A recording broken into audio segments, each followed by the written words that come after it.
Moraï Rabotai, Shalom Obracha, on va parler aujourd'hui de la vérification du Hametz.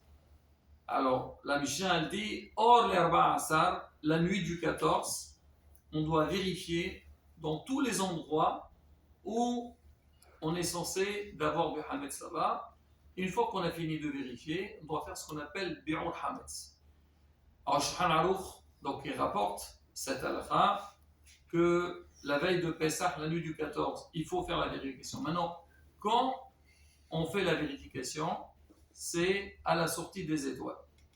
Mais avant la vérification, le Shulchan Aruch, il nous avertit d'éviter de faire certaines choses, parce que si on les fait, on risque d'oublier ou négliger la vérification du Hametz.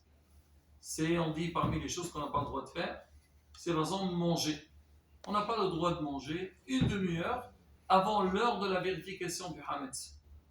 Parce que si on commence à manger, donc on va traîner et après, donc on s'oublie, ou peut-être après qu'on a mangé, on est un peu fatigué, on ne va pas faire une bonne vérification.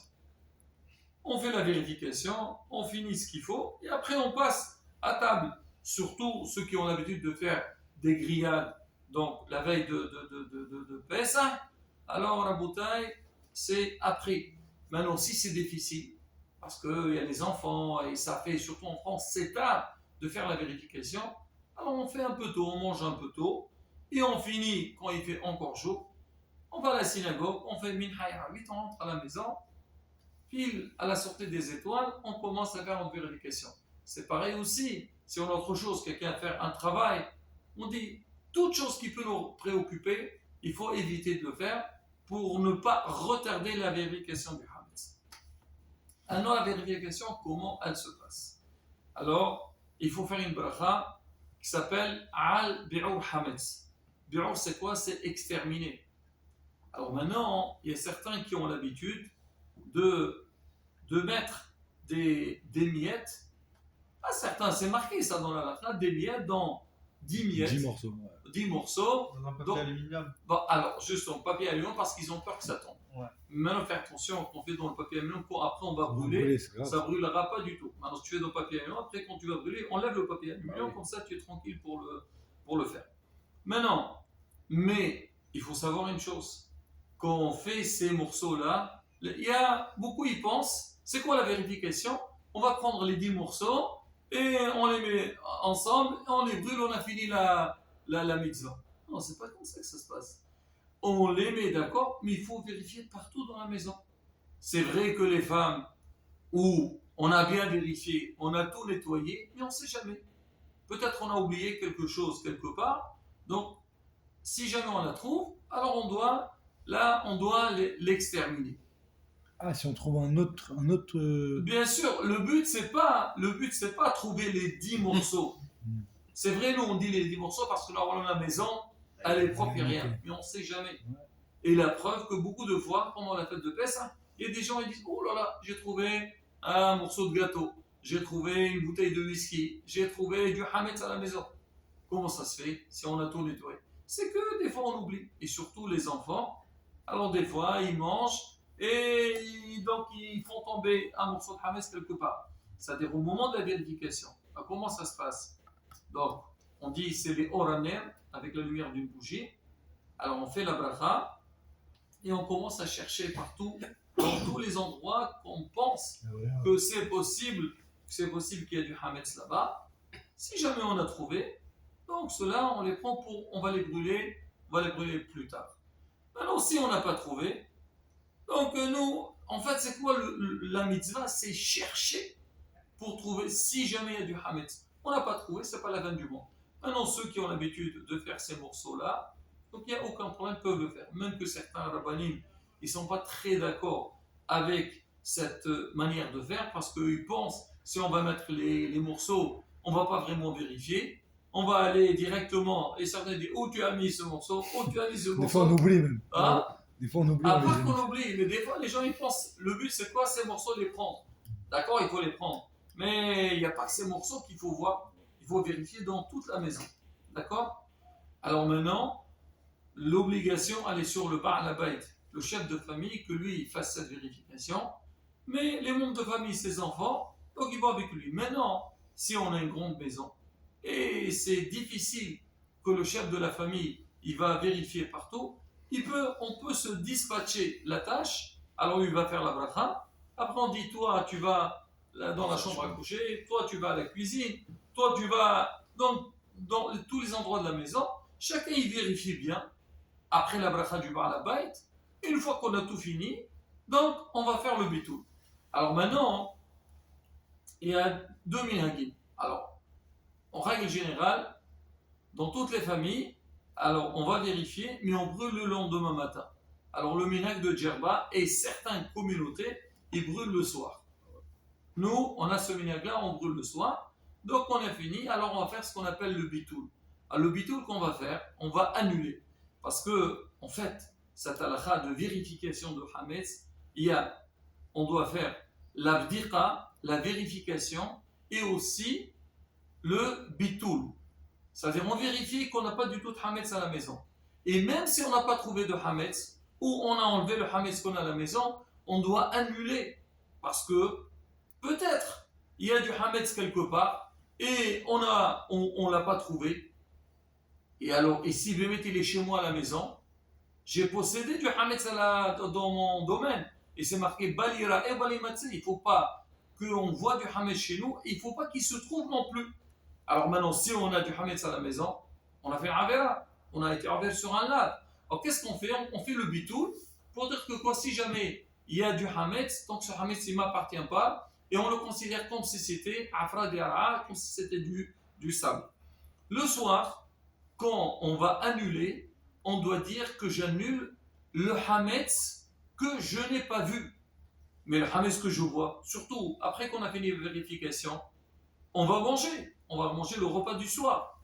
Alors maintenant, tu vas manger le repas. Alors tu l'annules après. C'est que si tu l'as annulé, donc il n'est plus à toi.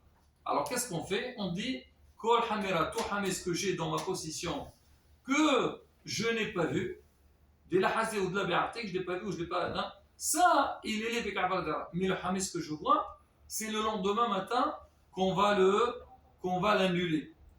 Alors maintenant, on a dit qu'on a fini la vérification. Donc si jamais on ne va pas brûler le soir, on doit prendre ces morceaux-là, on doit les ranger quelque part et ne pas les laisser dans un endroit qu'on peut les éparpiller. Parce que si jamais on les a rangés, après quelqu'un les a mis quelque part, c'est un problème. D'accord? Alors maintenant, une fois qu'on a fini donc, cette vérification, le lendemain matin, donc on a les horaires, alors il faut prendre ces morceaux-là et les brûler et faire le bitul. Donc cette fois-ci on dit des hazité ou de la hazité, des parties ou de la partie. Tout ce que j'ai vu ou je n'ai pas vu, il n'est plus à moi et je suis batté l'auto, je l'annule. Alors une précision qui est très importante, que quand on va faire le bitul, il faut comprendre ce qu'on dit. Parce que si on fait le bitul sans comprendre ce qu'on dit, ça n'a pas de sens. Si moi je vais annuler quelque chose, il faut que je sache qu'est-ce que je suis en train de dire. C'est pas une phrase magique qu'on fait et voilà, on est tranquille. Non, il faut savoir ce que tu fais.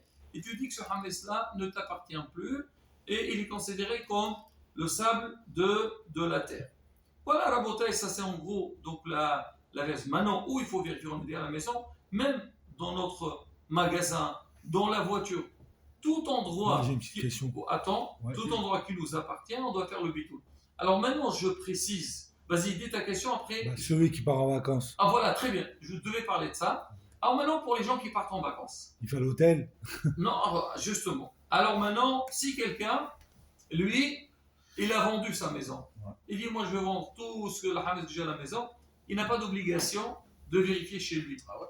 Oui, mais on dit, il faut toujours, chez soi, laisser au moins un endroit qu'on ne le vend pas. Pourquoi?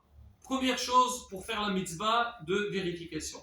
Et deuxièmement, parce que ça peut arriver des fois, quelqu'un dit je vends ma maison. Peut-être dans la fête, lui, il veut revenir chez lui à la maison. Or s'il va revenir, il a vendu sa maison, la maison ne lui appartient pas. Comment il va faire pour entrer là-bas? Je vous rappelle, l'année dernière, il y avait des gens qui sont partis en plein milieu de Halam Mouaïd, et ils ont regretté, ils sont rentrés chez eux à la maison, ils ne pouvaient pas rentrer. Pourquoi? Parce que la maison elle est Hametz. D'accord, comment il va faire? Et même si on va dire, lui, il ne va pas habiter chez lui à la maison, il va aller chez la belle famille. Il est chez la belle famille, mais si jamais toi, par exemple, tu as voyagé, tu as besoin, je ne sais pas moi, tu as laissé ta carte d'identité ou ta carte bancaire, ou tu as besoin d'une clé ou quoi que ce soit chez la maison. Si tu as vendu la maison, alors personne ne peut avoir accès. Alors qu'est-ce qu'on fait? Alors on fixe des endroits, par exemple la cuisine, la salle à manger, on sait qu'il y a des hametz là-bas et on ne veut pas vérifier parce que c'est compliqué. On dit ceux-là, ils sont vendus, mais le reste de la maison, il n'est pas vendu. Et aussi, pour qu'on puisse faire la mitzvah de vérification chez soi à la maison. D'accord? Maintenant, les personnes qui voyagent avant la nuit du 14, alors oui, qu'est-ce qu'ils font? La nuit du 13, ils font une vérification dans les endroits qui n'ont pas vendu, mais ils font sans bracha. Voilà, tu vérifies et c'est bien de faire comme ça. Maintenant, une fois que moi, par exemple, moi j'ai voyagé, je suis arrivé à l'hôtel avant le 14, alors la nuit du 14, je dois vérifier ma chambre où je vais passer là-bas la fête de Pessah. Chambre d'hôtel. La chambre d'hôtel, parce que et encore plus. Avec bracha. Bien sûr, avec bracha. Tu fais comme si tu devais faire chez toi à la maison. Et encore plus pour les gens qui louent une maison. Il y a quelqu'un qui me posait la question, se me dit hey, je veux pas aller je vais louer une maison, je fais ou pas? Je dis bien sûr que tu dois faire. Parce que l'endroit où tu vas aller, c'est à toi. D'accord? Maintenant, si quelqu'un il part en vacances, il loue une maison pendant la Mou'aïd, alors quand il arrive là-bas, il doit faire un contrôle et voir si que vraiment il n'y a pas du tout de hametz. Parce que tu ne peux pas rester dans une maison où il y a du hametz. D'accord? Donc, on a dit, normalement, la vérification, c'est la nuit du 14. D'accord? On vérifie toute la maison. Pour les gens qui voyagent, c'est bien de laisser, même s'ils veulent vendre leur maison, il faut laisser quand même un endroit de la maison qu'on ne le vend pas. Comme ça, on fait quand même la vérification là-bas, donc pour faire la mitzvah de l'Échange. Voilà la beauté en gros, donc les halachot de vérification du hametz.